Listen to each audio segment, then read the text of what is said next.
How to manage story notification on Snapchat.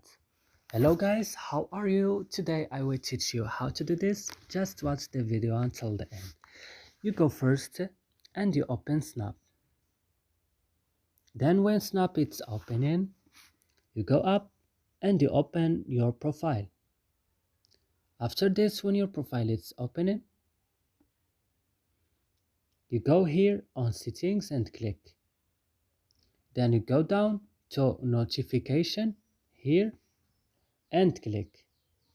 Then you go to the last option, manage story notification, and now here you can manage your story notification, like get notified when subscription post a new story.